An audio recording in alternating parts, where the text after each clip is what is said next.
ආයුෂ බොහෝ වේවා. බොහොම වාසනාවන්ත ජයග්‍රාහී උදෑසනක් ජයග්‍රාහී දවසක් වේවා කියලා ප්‍රාර්ථනා කරනවා. අදත් අරුණෝදයෙන් ජයමගට වැඩසටහනත් එක්ක එකතු වෙන ඔබ සියලු දෙනාට. ඉතින් ඔන්න හරියටම උදෑසන 8 වෙද්දී අපි ආව ඔබේ නිවහනට. අපි වැඩසටහන ගැන නිතරම එකතු වෙන කෙනෙක් නම් ඔබ දන්නවා අපේ වැඩසටහනෙන් ඔබේ ජීවිතය සුන්දර කරගන්න විශේෂයෙන්ම මේ ජීවිතය ලස්සන කරගන්න සුන්දර කරගන්න අපි අපේ ජීවිතයට ඇතුළත් කරගත යුතු ගුණාංග තියෙනවා රාශියක්. ඉතින් කොහොමද අපි ඒ ගුණාංග වර්ධනය කරගන්නේ කියලා නිතර දෙවේලෙම අපේ වැඩසටහනින් ඔබව දැනුවත් කරනවා. ඉතින් අද දවසේත් අපි ඔබට ගෙනෙන්න හිතුවේ අන්නේ වගේ බොහොම සුවිශේෂී කතා බහක්. ඉතින් මේ කතා බහ වෙනුවෙන් අපිත් එක්ක එකතු වෙන බොහොම වටින කෙනෙක් පුද්ගලෙක්. හැබැයි ඊට කලින් මම මතක් කරනම් ඔබට අවස්ථාව තියෙනවා POTV නාලිකා අංක 94 ඔස්සේ ජයමග TV සම්ගිරුණ දෙන්න අපේ වැඩසටහනත් එක්ක. ඉතින් අභාන ඡායාග්‍රහණයක සම්භාවනීය ප්‍රවිෂ්ටය POTV නාලිකා අංක 94 ඔස්සේ තමයි ඔබ අපිත් සමගින් සම්බන්ධ වෙන්නේ.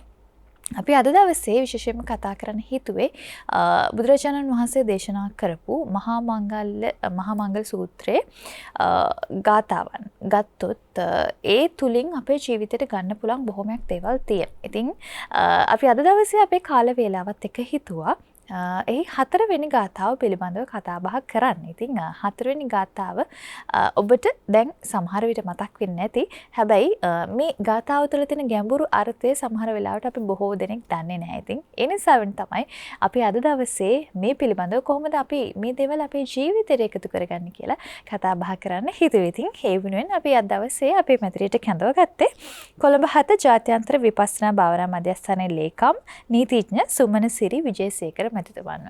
අයබෝන සුබ උදෑසනක් ඔබට. හොඳයි. ඉතින් සුමසිරි මහත්මයා අපි කතා කරමු දැන් අද දවසේ අපේ මාතෘකාව වෙන්නේ මහා මංගල සූත්‍රයේ 9 වෙනි ගාථාව.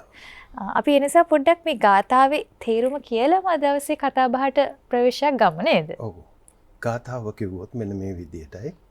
බාහු සච්ඡංච සිප්පංච විනයෝච සුසික්කිතෝ සුභාසිතාච යා වාචා ඒතම් මංගල මුත්තමං. මෙතන තියෙන කරුණු කීපයක්. බාහු සච්ඡංච සිප්පංච කියන එක සරලව ගත්තොත් මේ විදිහටයි බොහෝ ඇසූ පිරූ තැන් ඇති බව කියන එක. ඊළඟට කියවෙන්නේ විනයෝච සුසික්කිතෝ. විනය සහ ශික්ෂණය. අනික් කාරණේ සුභාසිතාච යා වාචා. යහපත් වචන කතා කිරීම. ওই කරුණු හතර තමයි මේකට හුඟක් පාදක වෙලා තියෙන්නේ. මම කතා කරන්න බලාපොරොත්තු වෙන්නේ මේකේ ලෝකෝත්තර පැත්තේ තියෙන ගැඹුරු අර්ථය ගැන නෙමෙයි. එදිනෙදා ජීවිතයට අවශ්‍ය වෙන ලෞකික සමාජයට අවශ්‍ය වෙන කරුණු සම්බන්ධයෙන් සාකච්ඡා කරන්න බලාපොරොත්තු වෙන්නේ. හොඳයි. ඉතින් මෙතන සඳහන් කළා වගේ මේ ගාථාවේ අර්ථයෙන් අපේ ජීවිතයට ගන්න පුළුවන් කීපයක්ම දේවල් තියෙනවා. ඒ තමයි මේ බොහෝ ඇසූ පිරියුත් ඇති ඒත් එක්කම විනය සහ ශික්ෂණය කියන දේ වගේම තමයි යහපත් වචන කතා කිරීම කියලා කියන දේ. අපි මේ පළවෙනි කාරණාවට ගියොත් සුමනසිරි මහත්මයා දැන් මේ බොහෝ ඇසූ පිරියුත් ඇති කියන එකේ තේරුමේ ඉඳන්ම අපි පොඩ්ඩක් කතා කරමු. අතන මොකද්ද මේකේ තේරුම? මේ වගේ පුද්ගලයෙක් කියලා අපි හඳුනගන්නේ කොහොමද කෙනෙක්ව? එනේ යම් කිසි කෙනෙකුට තමුන්ගේ දැනුම වර්ධනය කරගන්න පුළුවන් ආකාර තියෙනවා. අපි දැන් ඉස්කෝලේ ගියොත් එහෙම ඉස්කෝලේදී අපි ඉගෙන ගන්නේ ඒ පොතපතේ තියෙන දේවල්. ඒ වගේම දැන් අපි විෂය හැටියට ගත්තොත් එහෙම ගණිතය, විද්‍යාව, සමාජ අධ්‍යයනය ඒ වගේ නොඑක් දේවල්. ඒවා පොතේ තියෙන ප්‍රමාණයට වඩා යම් කිසි ප්‍රමාණයකට පුළුල් ආකාරයෙන් ඒව ගැන අධ්‍යයනයක් කරලා ඒව ගැන හොඳ මනා දැනුමක් ඇතිව සමාජය ගැන යම් කිසි පරිචයකුත් ඇතුව ඒ ගැන අවබෝධයකින් ඉඳීම තමයි උතන විශේෂයෙන් වැදගත් වෙන්නේ. අපි ගත්තොත් එහෙනම් මේ විදියට යම් කිසි කෙනෙක් මේ කීප දෙනෙක් එක්ක කතා කර ඉන්නකොට ක්‍රිකට් ගැන කතා කරනවා. සමහරවිට එයා කියන්න පුළුවන් අනේ මම ක්‍රිකට් ගැන දන්නේ නැහැ. මම ඒකට කැමති නැහැ. ඒ වගේ සමාජයේදී ඕනම කෙනෙකුට ක්‍රිකට් ගැන කතා කරන්න පුළුවන් වෙන්න ඕන. ෆුට්බෝල් ගැන කතා කරන්නත් පුළුවන් වෙන්න ඕන. ඒ වගේම අභ්‍යවකාශය ගැන කතා කරන්නත් පුළුවන් වෙන්න ඕන. ඒක තමයි ඒ පුළුල් දැනුම. මම මේ උදාහරණ කීපයක් විතරයි කිව්වේ. ඒ පුළුල් දැනුම හැම පැත්තටම විහිදී තිබිච්ච දෙයක් වෙන්න ඕන. අපි මේ ක්‍රිස්තියානි ආගම ගැන කතා කරොත් එහෙම අයියෝ අපි දන්නේ අපි බෞද්ධනේ. අපි ඉස්ලාම් ගැන කතා කරොත් ඒ කියන්නේ ඒක ගැනත් යම් කිසි ප්‍රමාණයක් මතු පිටින් දැනගෙන තියෙන්න ඕන. මොකද්ද මේ ආගමේ තියෙන මේ ප්‍රධාන පොත්පත් මොනවද? ඒව ගැනවත් අඩු ගානේ දැනගෙන තියෙන්න ඕන කෙනෙක්. එතකොට එහෙම දැනුමක් තියෙන කෙනෙක් සමාජයේ පිළිගන්නව බහුශ්‍රృతෙක් හැටියට. ඒ බහුශ්‍රృతකම කියන එක මේ තමුන් වර්ධනය කරගත්තට මදි. ඒ තමුන් වර්ධනය කරගත්තා වගේම ඇත්තටම තියෙන්න ඕන සමාජය පිළිගන්නත් ඕන මේ මිනිහා දැනුම් තේරුම් තියෙන වැඩි හිටියෙක් එහෙම නැත්තම් පුද්ගලයෙක් කියන එක. එතකොට එතෙන්දී විශේෂයෙන්ම වැදගත් වෙන්නේ තමුන්ගේ දැනුම අවබෝධය ඒවා ක්‍රියාත්මක කරන ආකාරය.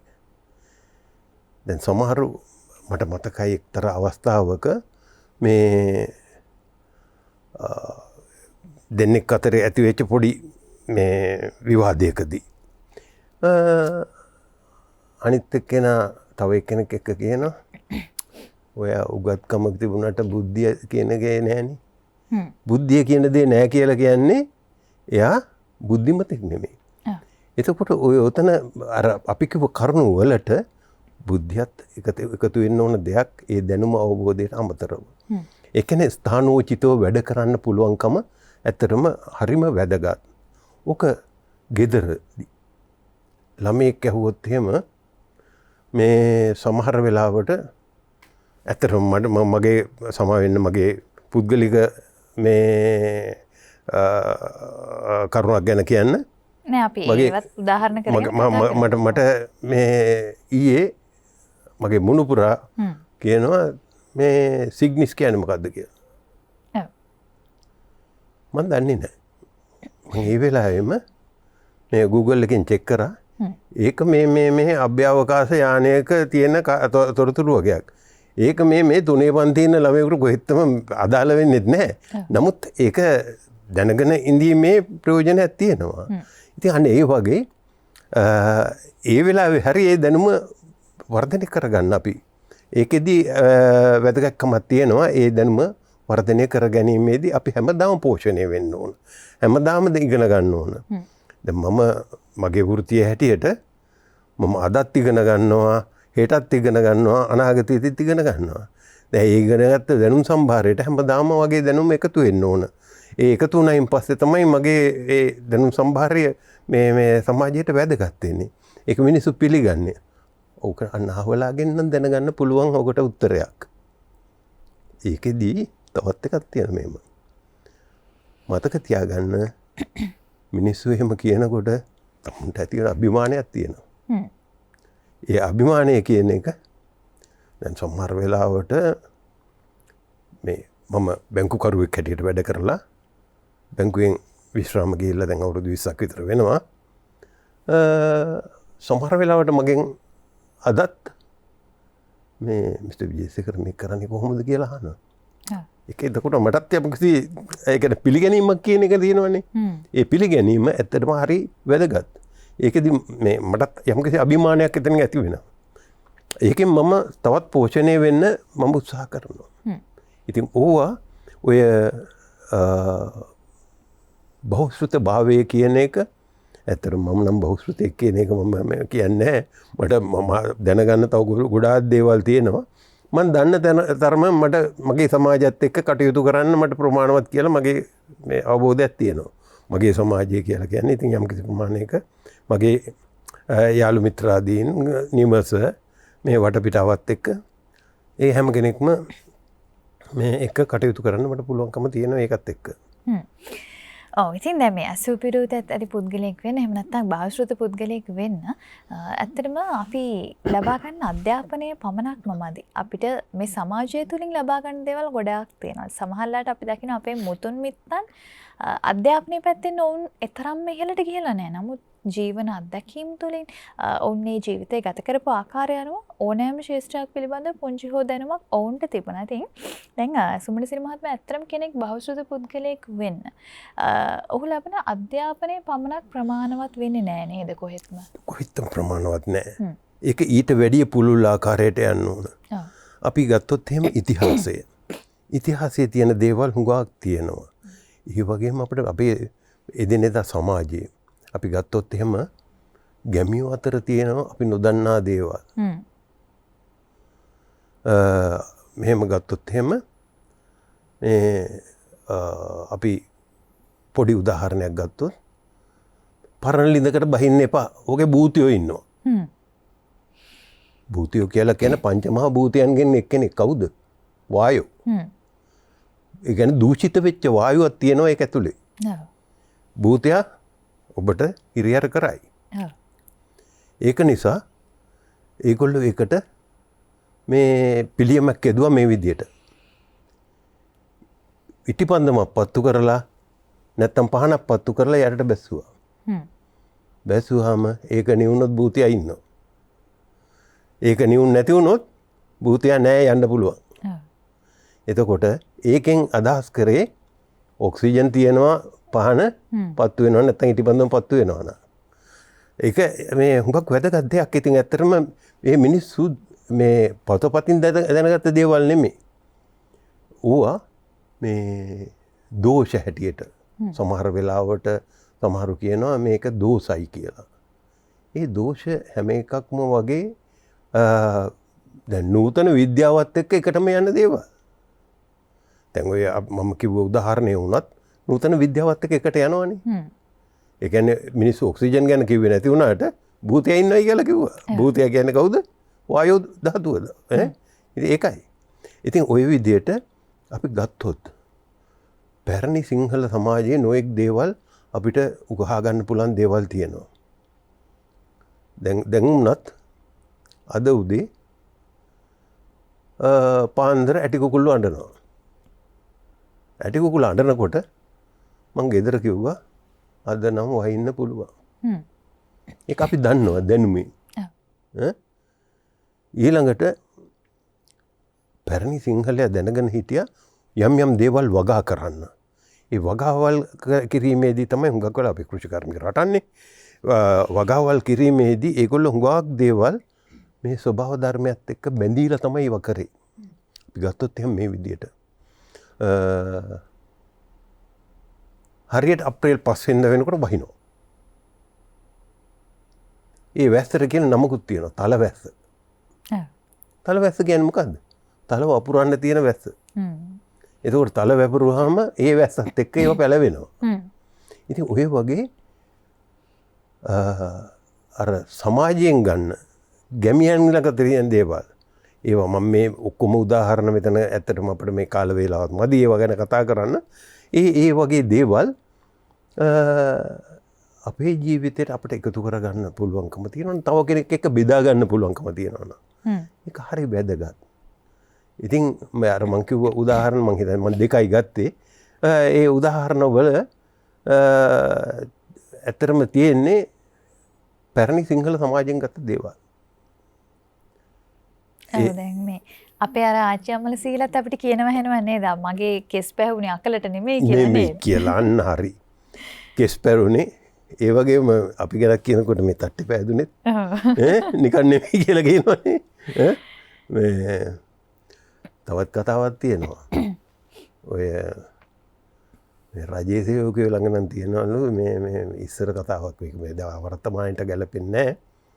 රජයේ සේවයෙන් විශ්‍රාම යනකොට තට්ටි බඩයි ඉතුරු වෙනවා කියලා. ඒ වගේ කතාවක් තියෙනවා. නමුත් ඉතින් ඒවා ඉතින් කොච්චර දුරට මේ ඇත්තද කියන එක නෙවෙයි. ඒක නිකන් අර කටවහර කියන කතාවක්. කොහොම වුණත් මේ මිනිස්සු ළඟ තිබිච්ච දැනුම අවබෝධය. ඊළඟට දැන් අපි ගත්තොත් එහෙම පොඩි කාලේ ළමයි නාවන්නකොට අම්මලා පොල් කට්ටක හිලක් හදලා ඉවර ඕකෙන් තමයි අර චූටි ළමයා නාවන්නේ. ඒකෙන් මොකද වෙන්නේ? පොඩි සම්බාහනයකුත් තියෙනවා එතන. ඊළඟට අර එකපාරට වතුරක් අරගෙන ඔලුවට දානවට වගේ නෙමෙයිනේ. ඔය වගේ මේ පොඩි පොඩි දේවල්. මම ඒ උදාහරණයක් හැටියට කිව්වේ. ඒ වගේ දේවල් ඇත්තටම මේ ඒ සමාජයේ මිනිස්සු අත්දැකීම් වලින් කාලාන්තරයක් තිස්සේ ඒගොල්ලෝ ඒ පවත්වාගෙන ආපු සිරිත් ඒවත් එක්ක තමයි ඒව යන්නේ.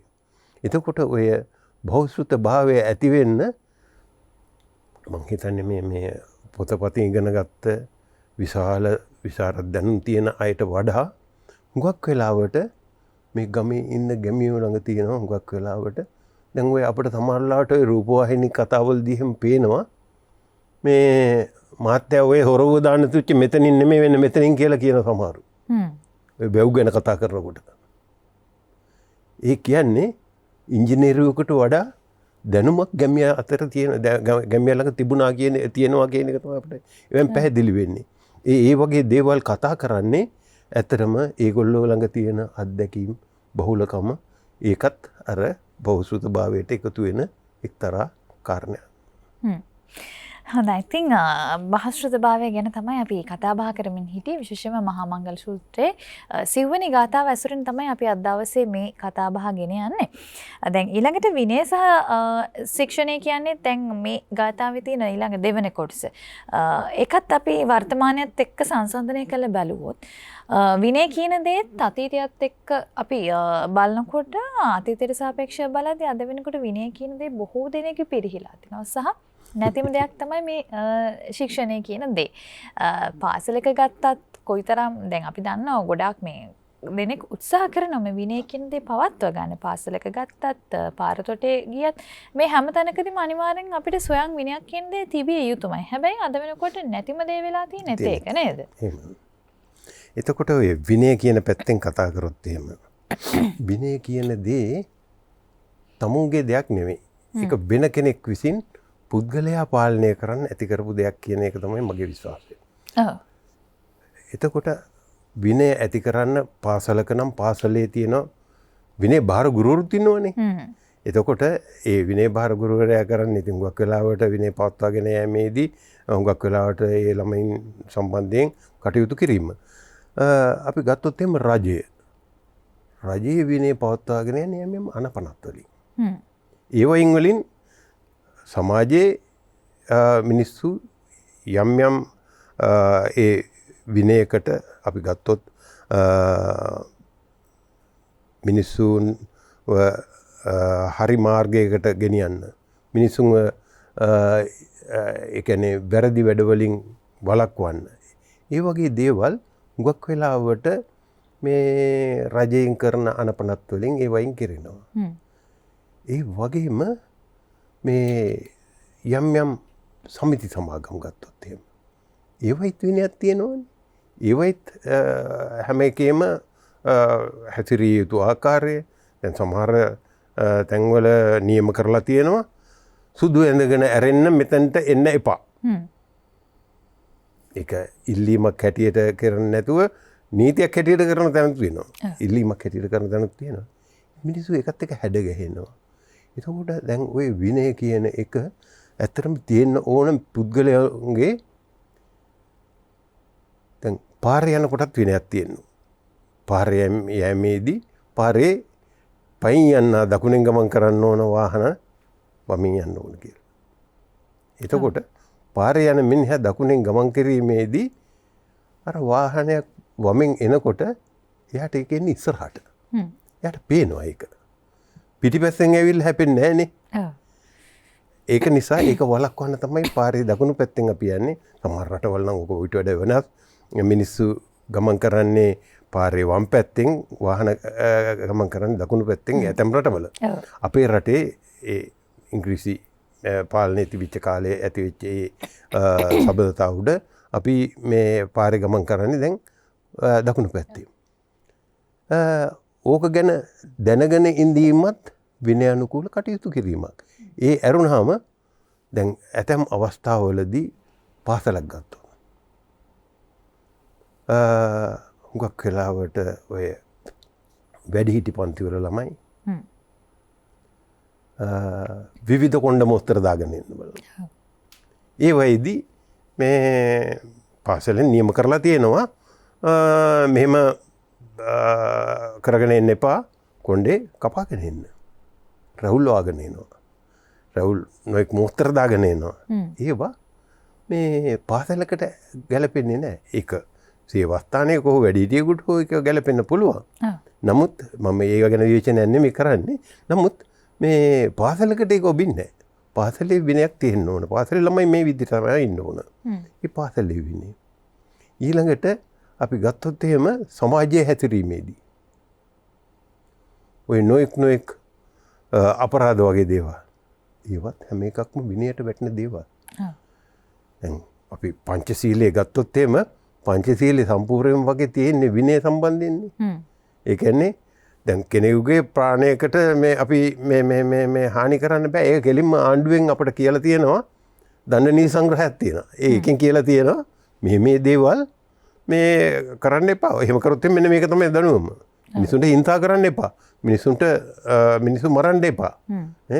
එතකොට මේ 296 වගන්තේ කෙලින්ම කියලා තියෙන්නේ ඒක තමයි. මේ එතකොට ඒවට මේ ඒ විනය කඩ කරොත් මේගොල්ලන්ට දඬුවම් තියෙනවා. ඒ වගේම අනිත් පැත්තෙන් ගත්තොත් එහෙම මේ තවත් යම් වැරදි තියෙනවා. කැලෑ කපන්න එපා.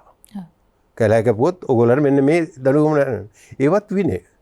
ඒ හැම පැත්තෙම ගත්තොත් එහෙම මිනිස්සු බාහිරින් එන ඒ නීති රීති වලින් බැඳීලා ඉඳීම තමයි ওই විනය කියලා කියන එක අපිට ලෞකික පැත්තෙන් ගත්තොත් මේ කතා කරන්න පුළුවන් වෙන්නේ. එතකොට දැන් මේ විනයානුකූල පුද්ගලෙක් වෙන්න අතරම ඒකට මූලික අඩිතාලම වැටෙන්න ඕනේ තමන්ගේ නිවසෙන්ම නේද? තමන්ගේ දෙමාපියන්ගෙන්ම නේද? මට එහෙමත් හිතෙනවා. මොකද පාසලෙන් කොයිතරම් දේවල් කළත් එතනට යන්නත් කලින් දරුවෙක්ගේ විනය හදනවා කියන එක දෙමාපියන් සතු වගකීමක් නේද? ඕක අපි කියන්නේ මෙන්න මෙහෙමයි. දෙමව්පියන්ට පුබ්බාචාරී කියලා කියන්නේ පූර්ව ආචාර්යවරු. දෙමව්පියෝ ළඟ තමයි ඒ සියලුම ඒ විනය සම්බන්ධයෙන් දේවල් ළමයින්ට ලබා දෙන්න ඕන. දෙමව්පියෝ විනයානුකූලව කටයුතු කරන්නේ නැත්නම් ළමයිත් ඒ අඩිපාරෙම යනවා. දැන් මට අද උදේ වුණා මේ ප්‍රවෘත්ති වගේකට කියනවා අහවල් මවගේ දුවත් මේ ඒ නීති විරෝධී දේවල් අරගෙන ගිහලා වුණා කියලා. මම කරනවා නම් දුව කරන්න ඕනේ ඒවා. ඒක දුව කරනවා. පුතත් කරනවා. තාත්තා කරනවා නම් ඒක කියන්නේ අර පරණ කතාවක් තියෙනවානේ තාත්තා කර දේ පුතා නොකර නොටික පුතා කියලා. ඒ වගේ කතාවකුත් තියෙනවා. කොහොමටත් දෙමව්පියන්ගේ හැසිරීම අනුව තමයි ළමයින්ගේ හැසිරීමත් ඒක මුලදිම ගෙදරදි හදාගත්තේ නැති වුණොත් සමාජයට ගියයින් පස්සේ ඒක හදාගන්න හරි අමාරුයි. කෙනෙකුට ඒ හැසිරීම හදාගන්න විශාල වෙහෙසක් දරන්න වෙනවා. තමුන්ම ඒක අවබෝධයෙන් කටයුතු කරලා තමයි ඒක කරන්න වෙන්නේ. හොඳයි. ඉතින් අපි කතා බහ කරමින් ඉන්නේ විනය සහ ශික්ෂණය කියන කාරණාව කොහොමද අපි තුළ ඇති කරගන්න ඕනේ කියලා, කොහොමද අපි විනයානුකූල පුද්ගලෙක් වෙන්න ඕනේ කියලා. ඉතින් මේ සඳහා මූලික අඩිතාලම අපේ නිවසෙන් වැටෙනකොට ඊට පස්සේ අපිට පාසලෙන් විනය සම්බන්ධ දේවල් අපි ඉගෙන ගන්නවා. හැබැයි ඊට පස්සේ දැන් පාර යනකොට අපි කොහොමද විනයානුකූල පුද්ගලෙක් වෙන්න ඕනේ කියලා කතා කළා. අපි ඊළඟට දැන් මේ දැන් දරුවෙක් වැඩි වියට පත් වෙලා ඊට පස්සේ තරුණ වියට එළඹෙලා අධ්‍යාපනය හමාර කළාට පස්සේ ඊළඟට යන්නේ රැකියාවකට. සහ ඊටත් කලින් මේ විශ්වවිද්‍යාල තුල ගොඩක් වෙලාවට සුමසිරි මහත්මයා අපි දකින කාරණාවක් මේ විනය කියන දේ අර ගොඩක් උගත් පිරිසක් ඇතැම් විට විශ්වවිද්‍යාල තුල හිටියත් සමහර වෙලාවට විනය කියන කාරණාව බිඳුවටම බහැලා තියෙන අවස්ථාවන් අපි අත්දැකලා තියෙනවා.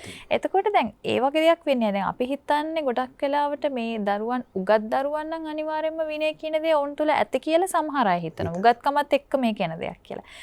නමුත් සමහර වෙලාවට ඊතරම් අධ්‍යාපනය අතින් ඉහළට නොගියත් විනය පැත්තෙන් ඉතාමත් හොඳ විදිහට ඉන්න පුද්ගලයන්ුත් අපිට හම්බෙලා තියෙනවා නේද? ඔව්. ඒක මේ විදිහට ඒක මේ උගත්කමයි අර මම ඉස්සෙල්ලා කිව්වා වගේ බුද්ධියයි. ඒක සම්පූර්ණයෙන් එකට එකක් වෙනස් දෙකක්. බුද්ධිමත් පුද්ගලයෙක් කවදාවත් විනය විරෝධී වැඩක් කරන්නේ නැහැ. එයා හැමතිස්සෙම උත්සාහ කරන්නේ ඒ තමුන්ගේ හැදියාව ඒ විදිහට හදාගන්න. විනය ඒ කියන්නේ ඒ තමුන්ට තියෙන විනය ගරු කරමින් ඒ අනු කටයුතු කරන්න. ඕකත් එක්කම අපිට ඊළඟ කාරණේ ගැන අපිට කතා කරනකොට ශික්ෂණය කියන එක. ඔය දෙක අයියයි මල්ලි වගේ දෙන්න කිට්ටුවෙම යන්නේ. සමහර වෙලාවට විනය ශික්ෂණය කියන එක දෙකම කිට්ටුවෙම කාසිය දෙපැත්ත වගේ යන වෙලාවලුත් තියෙනවා. මං ඒ ගැන කතා කළොත් ශික්ෂණය කියලා කියන්නේ තමුන් තුළින්ම ඇතිවිය යුතු හැදියාව. දැන් සමහර තැන්වල අපි ගත්තොත් කෙනෙක් තැනකට ගිහිල්ලා හැසිරෙන්න දන්නේ නැහැ. ඒ වගේම තැනක ගිහිල්ලා වාඩි වෙන්න දන්නේ නැහැ. ඒ හුඟක් වෙලාවට අර කිව්ව ශික්ෂණයේ පැත්තෙන් තමයි තියෙන්නේ. පුටුවක වාඩි වුණොත් එහෙනම් පුටුවේ කෙළවරකින් වාඩි වෙන්නේ මේ එක අපි මේ පිළිවෙලකට ඒක මේ කරන්න දන්නේ නැහැ. ඇවිදින්න දන්නේ නැහැ. ඒකත් ශික්ෂණයක්. ඊළඟට කතා කරන්න. කතා කිරීම අපි ඊළඟට අපි දාමු අනිත් මාතෘකාවට කතා කරන්න.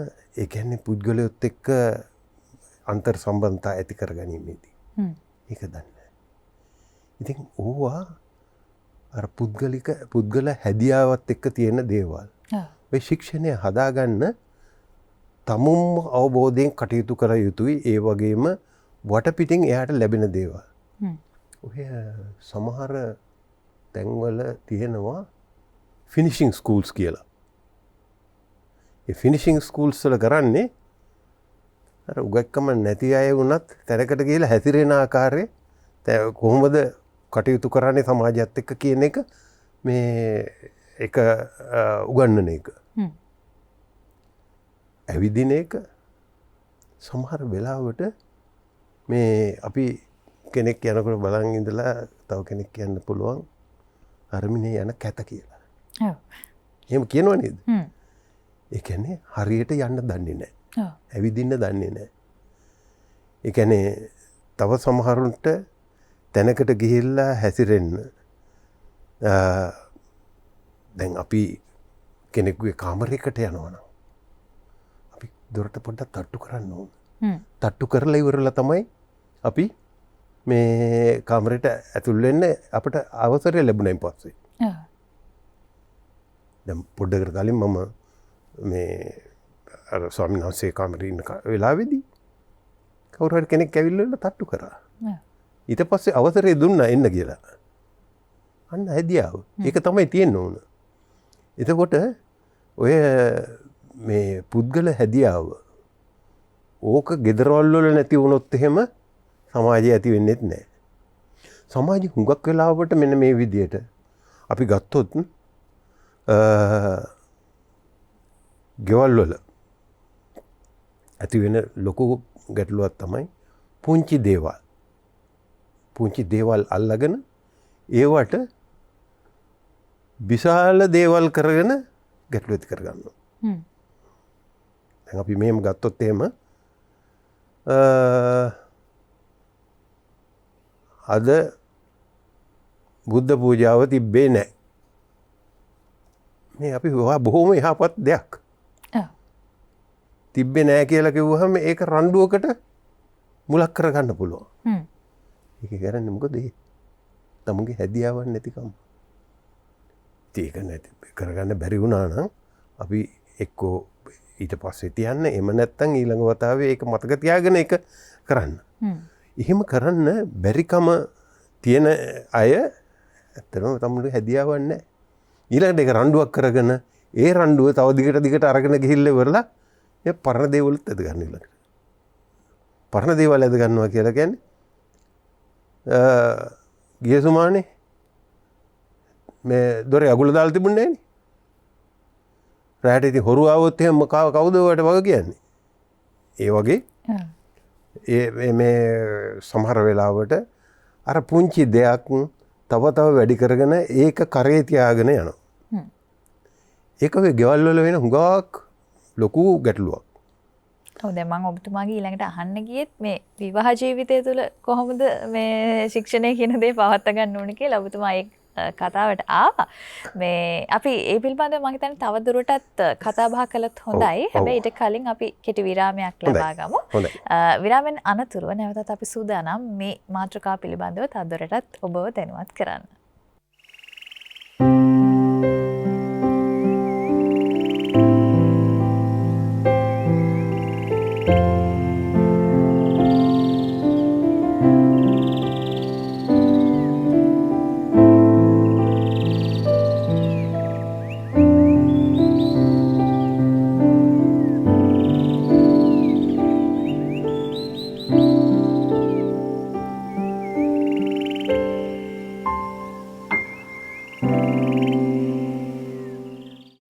කෙටි විරාමයක් අපි ලබා ගත නැවතත් ඔබ එකතු වෙන්නේ අරුණෝදයෙන් ඡායාමගට වැඩසටහන සමගින් අපි අද දවසේ කතා බහ කරමින් ඉන්නේ බුදුරජාණන් වහන්සේ දේශනා කරපු මහා මංගල සූත්‍රයේ සිව්වෙනි ගාථාව ඇසුරෙන් අපේ ජීවිතයට ගත හැකි ආදර්ශ පිළිබඳව. ඉතින් මේ පිළිබඳව මම අද දවසේ කතා බහ කරමින් ඉන්නේ කොළඹ ජාත්‍යන්තර විපස්සනා භාවනා මධ්‍යස්ථානයේ ලේකම් නීතිඥ සුමනසිරි විජේසේකර මහත්මයාත් එක්ක අපි විරාමයට යන්න කලින් කතා බහ කළා මේ ශික්ෂණය ගැන.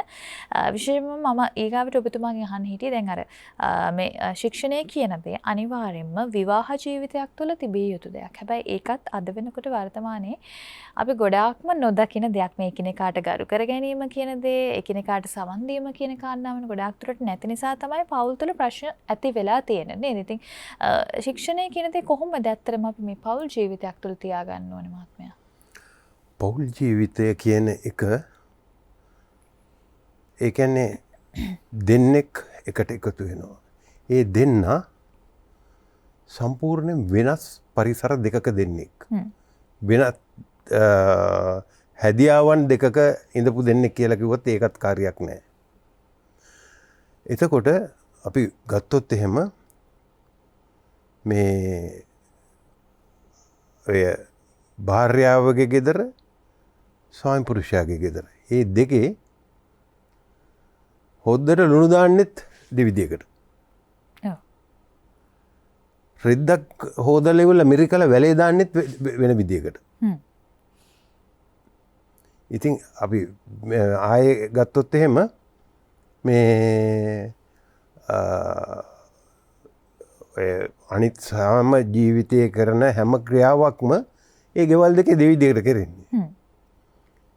ඔය දෙන්න එකට ආවයින් පස්සේ මේ දෙන්නට මේක එක්කාසු කරගන්න වෙනවා එකක් හැටියට. ඒ එකක් හැටියට එක්කාසු කර ගැනීමේදී දෙන්නම එක හා සමානව නෑ මේක එහෙම නෙමෙයි මේක මෙහෙමයි වෙන්න ඕන. අර කියනවා නෑ ඒක නෙමෙයි මෙහෙමයි වෙන්න ඕන. එහෙම කියලා ඉන්න බෑ. එක පැත්තක් සම්මුතියකට එන්න ඕන, අනිත් පැත්ත ඒක පිළිගන්න ඕන. එතකොට ඒ සම්මුතිය ඇති වෙන්නේ අනිත් පැත්ත පිළිගත්තොත් විතරයි. එතකොට එක පැත්තක් බුරුල් කරගන්න වෙනවා. ඒ කියන්නේ තදින් ඉන්න පැත්ත වෙනමයි, බුරුල් කරගන්න පැත්ත වෙනමයි. එතකොට ඔය සිද්ධියේදී හුඟක් වෙලාවට මේ මම නම් දැකලා තියෙන්නේ. භාර්යාවට ඒ වැඩ කරගන්න දීලා ස්වාමියා නිහඬ වෙනවා. මම හොඳ විහිළු කතාවකුත් කියන්න. ඒ විහිළුව මෙතනට වැදගත් වෙන්නේ මෙහෙමයි. එක යාළුවෙක් කියනවා තව යාළුවෙකුට අපේ ගෙදර මොන ප්‍රශ්නයක් ඇති වුණත් මේ මම එක වචනයයි කියන්නේ ඔක්කොම ඉවරයි. ඒ ප්‍රශ්න ඔක්කොම එතනින් ඉවර වෙනවා. අනේ මචං මට කියපන් මොකක්ද මේ ප්‍රශ්නේ? සමා වෙන්න. ඒක කිව්වෙන් පස්සේ ඔක්කොම ඉවරයි. මෙතන ගොඩක් පෞල් තුළ නැතිම වචනේ තෝගනේ. ඔව් නෑ සමා වෙන්න කියන එක ඇත්තරම කිව්වත් කාර්යයක් නෑ. ඉතින් එතකොට විශේෂයෙන් තියෙන්න ඕන පෞල් ජීවිතයකදී අනිකා අගය කිරීම සහ අනිකාට ගෞරව කිරීම. ඒක හුඟක් වෙලාවට වර්තමාන සමාජයේ නැති වෙලා ගිහිපු දෙයක්. අනිකාට ගෞරව කිරීම. අනිකා පහත් කරලා කලකනවනම් අනිත් එක්කෙනාට ඒ කියන්නේ ස්වාමි පුරුෂයා හෝ භාර්යාව දෙන්නගේ ඕනම කෙනෙක් අඩුවෙන් සලකනවා නම් ඒ වගේ වෙලාවට මේ ඒකෙන් වෙන්නේ විශේෂයෙන්ම එතන ගැටලුවක්. ඒ ගැටලුව ඊට පස්සේ තව දුර දිග යනවා.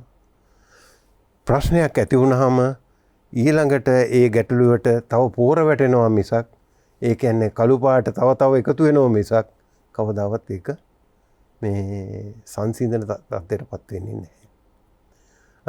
අපි ගත්තොත් එහෙම මේ අද සමාජයේ විශේෂයෙන් වාර්තා අනුව පේනවා දික්කසාද හරි වැඩි. දික්කසාද වැඩි වෙන්න හේතුව එකිනෙකා අවබෝධ කරගන්නේ නැතිකම. ඒ අවබෝධය ඇති කරගත්තාම අනිත් පුද්ගලයාට පුළුවන්කම තියෙනවා ඒ අවබෝධය අනුව අර ඕනම වෙලාවක ගැටලුවක් සමනය කරගන්න. දැන් අපි ගත්තොත් එහෙනම් මේ විදියට මොනවා හරි gedara බියේද අර පිරිමැස්ම ඔය වගේ දේවල් සමහර වෙලාවට ඒ වයිදී එක පැත්තක් ලිහිල් කරගත්තොත් අනිත් පැත්තට ඒක කරන්න පුළුවන්. ඕව කියන ක්‍රම තියෙනවා. ඒ කියන ක්‍රමය මේ බොහොම සුමට විදියට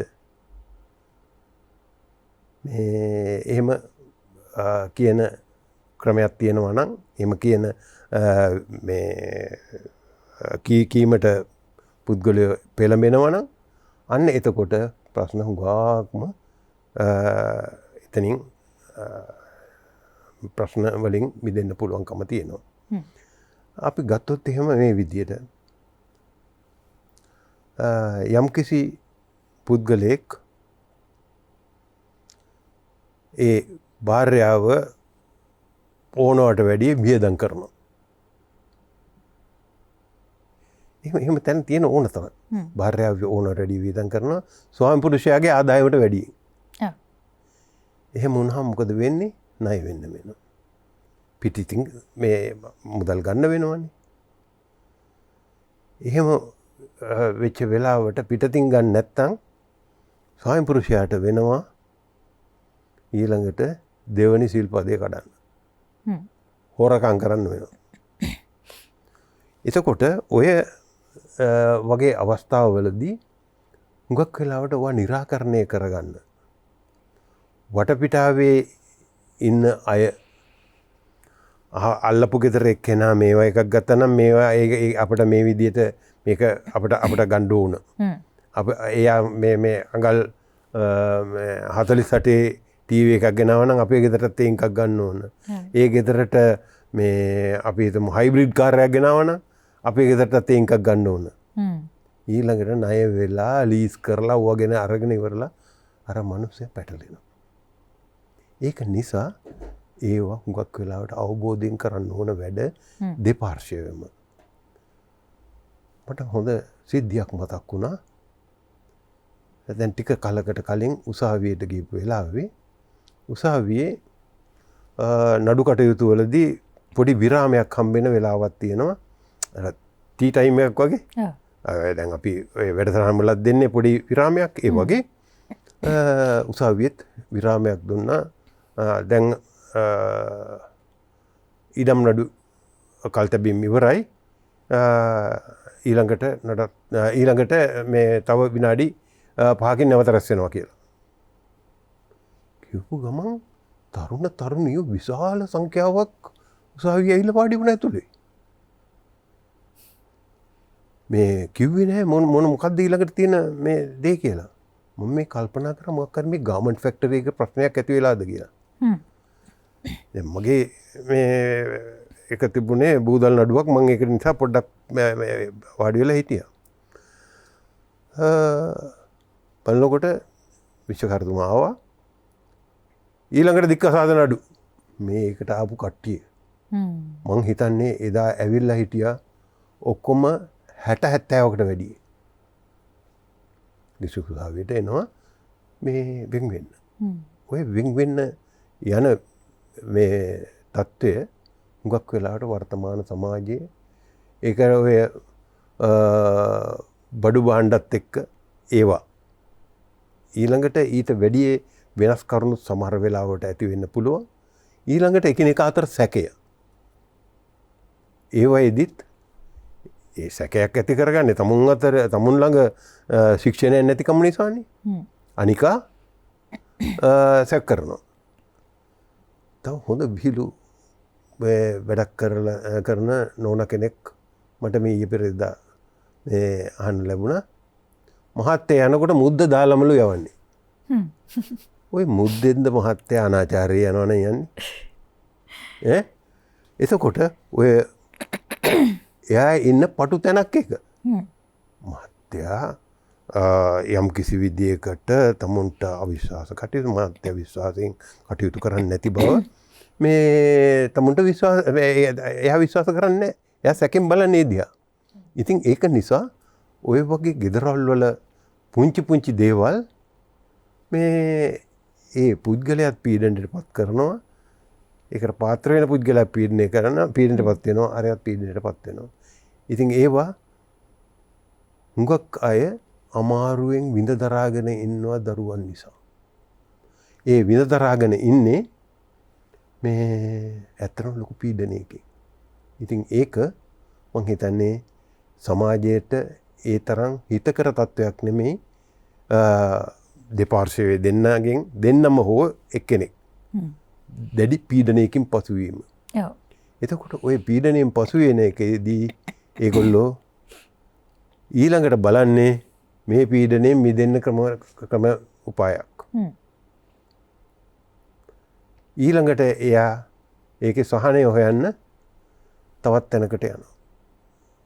ඒක සමාල්ලාට හැන්දෑ කරේ ඒක මේ මත් වතුර වගේ දේවල්වලට යොමු වෙන්නත් ඉඩ තියෙනවා. හුඟක් වෙලාවට ඒක ඇති කරන්නේ නිවසෙන්ම. ඒ කියන්නේ පුද්ගලයාට බේරලා ඉන්න හම්බෙන්නේ නැහැ. එතකොට එයා මේ ගෙදර ඉන්න කැමති නැහැ. එයා රෑ වෙලා ගෙදර එන්නේ. රෑ වෙලා ගෙදර එන එකත් ඊළඟට ප්‍රශ්නයක්. ඊළඟට ඒකත් අවුලක්. ඔහොම එතන අවුල් ජාලයක් බවට පත් වෙලා අන්තිමට සිද්ධ වෙන්නේ විශාල ප්‍රශ්න ගොඩකට මුහුණ දෙන එක ඒ පවුල. ඉතින් ඕක මේ පවුල් ජීවිතේ මම ඔය ටිකක් විතරයි කිව්වේ. ඔයිට වැඩිය හුඟක් උදාහරණ ගොඩක් තියෙනවා. ඒවා හැම එකක්ම දෙපාර්ශ්වය විසින් සුහදව සහ මේ සාකච්ඡා කරලා ඒවා විසඳ ගන්න ඕන තනියම තීරණය ගැනීම විශේෂයෙන් පවුලක කටයුතු කිරීමේදී තනියම තීරණ ගැනීම ඒ තරම් හිතකර නැහැ. ඒවා හැමතිස්සෙම දෙන්න එක සාකච්ඡා කරලා කරන්න ඕන දේවල්. හොඳයි. ඉතින් මේ විනය සහ ශික්ෂණයකින්ද විවාහ දිවියක් තුල කොහොමද අපි පවත්වාගෙන යන්න ඕන කියලා තමයි එතම සඳහන් කළේ.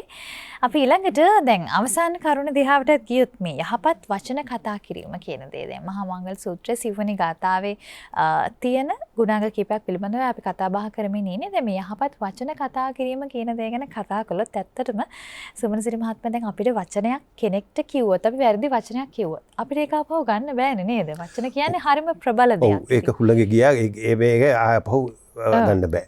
ඒ වගේම තමයි දැන් අර එක වචනයකට දැන් අපි හිතන්නේත් නෑ ඇත්තටම වචනකින් දෙ මෙච්චර ප්‍රබලයි කියලා. නමුත් එක වචනයකට පුළුවන් මේ කෙනෙක්ගේ හිතේ අපි ගැන හොඳ දෙයක් ඒ කියන්නේ කලකිරීමක් ඇති කරන්නත් පුළුවන් එක වචනයකට. ඒ වගේම තවත් වචනයකට පුළුවන් කෙනෙක්ගේ හිතේ අපි ගැන ආදරයක් ඇති කරන්නත්. ඉතින් අන්න ඒ වගේ වචන කියන්නේ අපි මොන වගේ පුද්ගලයෙක්ද කියලා තවත් කෙනෙක්ට දැනගන්න පුළුවන් ප්‍රබල දෙයක්. ඉතින් ඒ නිසාවෙන් යහපත් වචන කතා කිරීම කියන්නේ බොහොම වැදගත් වෙන දෙයක්. ඉතින් ඒ නිසා අපි ඊළඟට කතා කරමු මේ යහපත් වචන කතා කිරීම කියන දේ.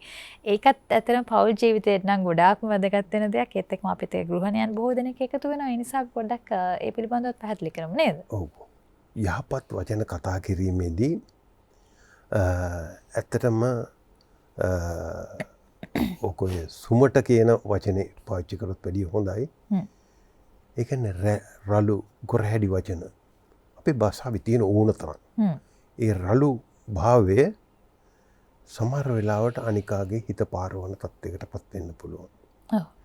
තව එකක් තියෙනවා ඔකට මම සිංහල වචනයක් කියන්නේ නම් මට ක්‍රොස් ට්‍රාන්සැක්ෂන් කියලා ඉංග්‍රීසියෙන් කියන්නේ. ඒ කියන්නේ දැන් පරහට කතා කරනවා කියලා කියන්නේ. ඒ අන්නේ ඒ වගේ ඒවා. එතකොට මේ ඒ පරහට කතා කිරීම ඇත්තටම මේ දෙපාර්ශ්වයක් අතරේ නැත්තම් සමාජයේ පිරිහෙන ලොකු කාරණයක් වෙනවා, ලොකු හේතුවක් වෙනවා. දැන් අපි කාර්යාලයක් ගත්තොත් එහෙම මම දන්නේ ඉස්සර අපේ බැංකුවල මේ රජයේ කාර්යාලවල එහෙම දුරකථන ඇමතුමක් දුන්නාම ආයුබෝවන් අහවල් දෙපාර්තමේන්තුව කියලා කියනවා. ආයුබෝවන් අහවල් පොලිසිය කියලා කියනවා. ඒක අහනකොට අහන පුද්ගලයාට ලොකු යහපත් හැඟීමක් මේ ආයතනය ගැන ඇති වෙනවා. ඉස්සර නම් මේ රෙනකෝ කොල්ලයක් දුන්නාම බොහොම නරක විදිහට හලු හලු කියලා තමයි කතා කරන්නේ. එහෙම කතා කරන්නේ එකේදීට වඩා දැන් ඇත්තටම බැංකුවකට කතා කරොත් එහෙනම් බලන්න කොච්චර සෞම්‍ය විදිහට කතා කරනවද කියලා.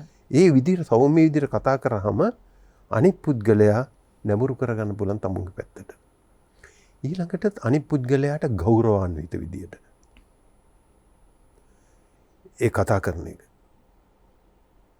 මේ සමහර වෙලාවට පුද්ගලයාට සමාජයේදී ලැබෙන්නේ නැති තැනක් දීලා කතා කරනවනේ. දැන් සමහර වෙලාවට උන්නැහි අර මේ ওই වගේ කතා කරන වදේන ඒ වගේ මිනිහෙකුට මහත්මයා කියලා කතා නැහැ කියලා කියන හොඳ වචනයක්. උන්වහන්සේ කියන එකේ මේ කෙටි කෙටි මේ වචනේ. ඒ උනාට ඊට වැඩි මහත්මයා කියලා කතා කරනවා නම් සමහර වෙලාවට ඉංග්‍රීසියෙන් කියනවා මිස්ටර් කියලා කතා කරනවා නම් කෙනෙකුට මුදලාලි කියලා කතා කරනවට වැඩිය මිස්ටර් කියලා කතා කරනොත් එහෙම නැත්නම් මහත්තයා කියලා කතා කරනකොට ඒකේ තියෙනවා මේ ඒ පුද්ගලයාගේ මේ හිත් දිනා ගැනීම. ඒ වගේම ගෞරවනීය ගතියක් තියෙනවා. ඒ ගෞරවනීය ගතිය ඒ ගෞරවය ඇති කරන්න ඒ කතා කරන පුද්ගලයා දැනගන්න ඕනේ ඊළඟට මේ සමහර වෙලාවට ඒ පුද්ගලයා ආයතනයකට නම් ඒ ආයතනය ඇතහැරලා යන්නේ නැහැ ඊට පස්සේ. ඒ වචන වලින් මේ පුද්ගලයා එතන තියාගෙන ඉන්න පුළුවන්කම තියෙනවා. විශේෂයෙන්ම අපි අර ඉස්සෙල්ලා කතා කරා වගේ මේ ස්තුති සමා වෙන්න ඔය වගේ වචන වරදක් සිද්ධ වුණාම ඒකෙදි ඒක පිළිගැනීම. ඒ වගේ දේවල් පවා ඇත්තටම ලොකු මේ අනිත් පුද්ගලයාගේ හිත් දිනා ගන්න ලොකු හේතුවක් වෙනවා. එතකොට ඒ හේතුවෙන් ඒ ඇති වෙන්නේ ආයතනයක් ගැන පුද්ගලයා ගැන විශාල ගෞරවයක්. ඒකෙන් යම්කිසි දියුණුවක් ඇති කරගන්න. ඒ දියුණුව ඇති වෙන්නේ අනිකා දැන් අපි කටයුතු කරනකොට සමාජයේ ඒ සමාජයේ කටයුතු කිරීමේදී අනිකාගේ ප්‍රයෝජන අපට තියෙන්න ඕන. ප්‍රයෝජන කියලා කියන්නේ මගේ සේවාදායකයෙක් මල් ළඟට එනවනම් ඒ සේවාදායකයා මේ මල් ළඟට එන්නේ යම්කිසි කාර්යයක් කරගෙන යන්න. ඒ කාර්ය කරගෙන යන්න ආවහම ඒක ඒ පුද්ගලයාට ගෞරවනීය විදිහට සලකලා ගෞරවනීය විදිහට ඒ වැඩේ කරලා දුන්නොම ඊළඟට තවත් වැදගත් කාරණයක් තියෙනවා උතන. යහුම්කන් දී. ඒ පුද්ගලයාට සමහර වෙලාවට කෙනෙක් ඇවිල්ලා පුංචි දෙයකට එන්නේ. නමුත් ලොකු කන්නලව්වක් කියාගෙන එයාගේ දුකක් කියාගෙන එන්නේ. ඒක අපි අහන්න ඕන. ඒක ඇහිම අර සුභාසිත වචනයට වැඩිය ඒකටත් වැඩි බරක් දෙන්න ඕන. මොකද ඒක ඉතාම වැදගත් දෙයක්. අනිකාට ඇහුම්කන් දීම. දැන් සමහර වෙලාවට ගෙදරවල ළමයි මොන හරි දෙයක් අම්මට කියාගෙන එනවා. අම්මා එලව ගන්නවා ළමයාව. ළමයට ඒක කියාගන්න වෙලාවක් නැහැ. ළමයට ඒක කියාගන්න විදියක් නැහැ. ඉතින් ළමයා ඒකට පීඩනටපත් වෙනවා. යන්න මට වහන්න වෙලාවක් නැහැ කියලා එළවෙන වෙලාවල් තියෙනවා. ඒක නිසා හැම වෙලාවකම අනිත් පුද්ගලයාට ඇහුම්කන් දෙන එකත් ඔය සුභාසිතයටම අයිති වෙන දෙයක්.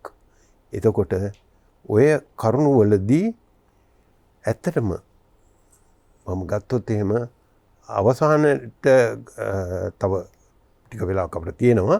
ඒ වෙලාවේදී අපි කතා කරමු යම් කිසි කෙනෙක් රළු විදියට ගොරහැඩි විදියට කතා කරන්න අනිකා එක්ක කතා කරන්න ගියොත් ඊළඟට පරහට කතා කරන්න ගියොත් ඔයදී ඇති වෙන්නේ ගැටුමක් මිසක් මේ හොඳ යහපත් වාතාවරණයක් ඇති වෙන්නේ නැහැ. ඔව් අපි දැන් ඒක ගැනත් කතා කරමු. දැන් ඇත්තටම අර කතා කරන වචන වගේම තමයි කතා කරන අර අපි කියන්නේ ටෝන් එක එහෙම නැත්නම් කතා කරන ස්වරය නේද? සමහර වෙලාවට අර ස්වරය ටිකක් රළු නම් මොකක් හරි දෙයක් හොඳින් කිව්වත් වෙන කෙනෙක් වටහා ගන්න ටිකක් වැරදි විදිහට. දැන් ගොඩක් රැකියා ස්ථානවල එහෙම අපි ඔයක දකින්නවා දැන් නේද? මට ප්‍රධානිය අද පොඩ්ඩක් බැන්න කියලා කියනවා. සමහර වෙලාවට ඒ කෙනා කතා කරන විදිහ වෙන්නත් පුළුවන්. නමුත් ඒ දේවල් හරියාකාරයට කෙනෙක්ට දැන් අපිට ප්‍රකාශ කරන්න ඕන දේ ඒ හරි ස්වරයෙන් ප්‍රකාශ කිරීමත් අනිවාර්යෙන් වැදගත් වෙනවා නේද? ඒ ටෝන් එක කියන එක ස්වරය.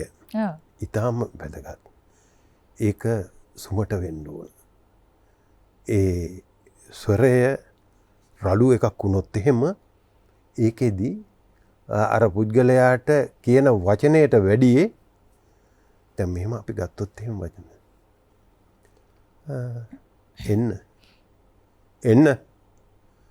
එන්න ඔය තුන තේරුම් තුනක් තියෙන උතන. එතකොට ඔය තේරුම් තුන මේ එකක තියෙන අනකිරීමකුත්.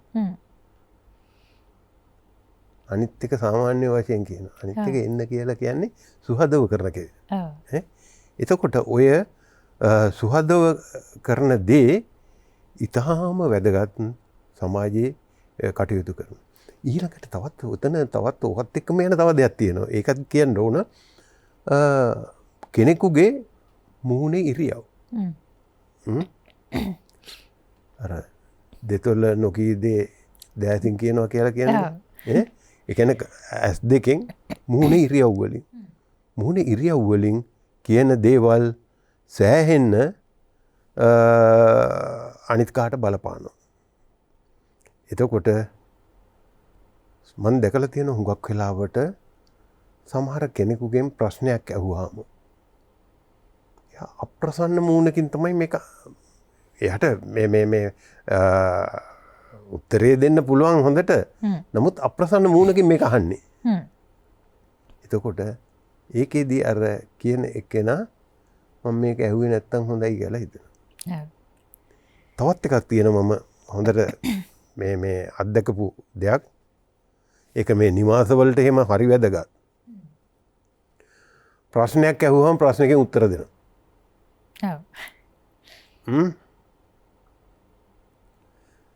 තවම තේ වැක්කරුවේ නැද්ද?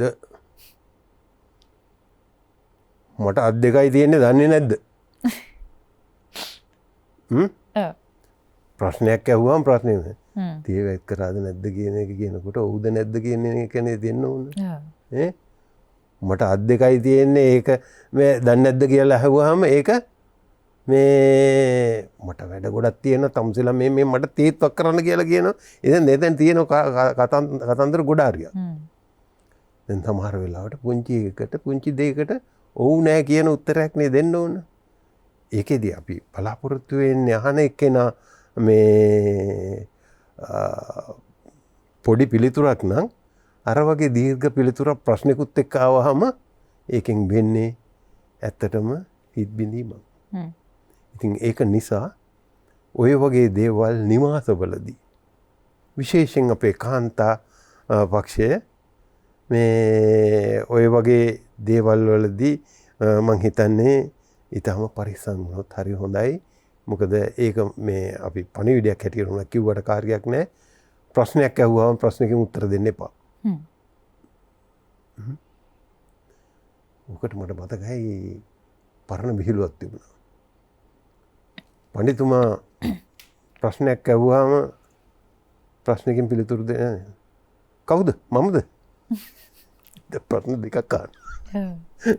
එතකොට ඒ ප්‍රශ්නයක් ඇහුවාම ප්‍රශ්නකින් උත්තර දෙන්නට වැඩියේ සරල මේ පිළිතුරක් දෙන එක ඉතාම වැදගත්.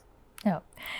හොඳයි. ඉතින් අපි අද දවසේ ඔන්න ඔබට ගොඩාක් දේවල් විශේෂයෙන්ම අපේ මේ එදිනෙදා ජීවිතයට අත්‍යවශ්‍ය කරන කාරණා ගොඩක් කියලා දුන්නා. ඉතින් මේ කාරණාවන් ටික ඇත්තටම අපි ගත්ත මූලාශ්‍රය වෙන්නේ බුදුරජාණන් වහන්සේ දේශනා කරපු මහා මංගල සූත්‍රය. මහා මංගල සූත්‍රය දැන් අපි කතා කළේ සිව්වෙනි ගාථා පිළිබඳව විතරයි. නමුත් ඉතුරු සියලුම ගාථාවලිනුත් මේ විදිහට අපේ ජීවිතයට ගන්න පුළුවන් බොහෝමයක් දේවල් උන්වහන්සේ දේශනා කරලා තිනවා. ඉතින් ඒ නිසාවෙන් මේ සිව්වන ගාථා පිළිබඳව අපි අද දවසේ කතා බහ කළේ. විශේෂයෙන් මේ බොහෝ ඇසු පිරියුත් ඇති පුද්ගලෙක් වෙන්නේ කොහොමද අපි? ඒ වගේම විනය සහ ශික්ෂණය කියන දේ කොහොමද අපි තුළ ඇති කරගන්න ඕන සහ යහපත් වචන අපි කොහොමද කතා කරන්න කියලා තමයි අද දවසේ මේ හෝරා පුරාවට අපි ඔබට කියලා දුන්නේ. ඉතින් අපි හිතනවා අද දවසේ මේ කතා බහ ඔබට බෙහෙවින්ම වැදගත් වෙන්න ඇති කියලා. ඔබේ ජීවිතේට ගොඩක් දේවල් එකාසු කරගන්න ඇති කියලා අපි විශ්වාස කරනවා. ඉතින් අද දවසේ මේ කතා බහට අපිත් එක්ක එකතු වුණේ කොළඹ 7 ජාත්‍යන්තර විපස්සනා භාවනා මධ්‍යස්ථානයේ ලේකම් නීතිඥ සුමනසිරි විජේසේකර මහත්මයා. ඉතින් බොහොම ස්තුතියි ඔබතුමාට ආයුබෝවන් කියලා සමු දෙනවා.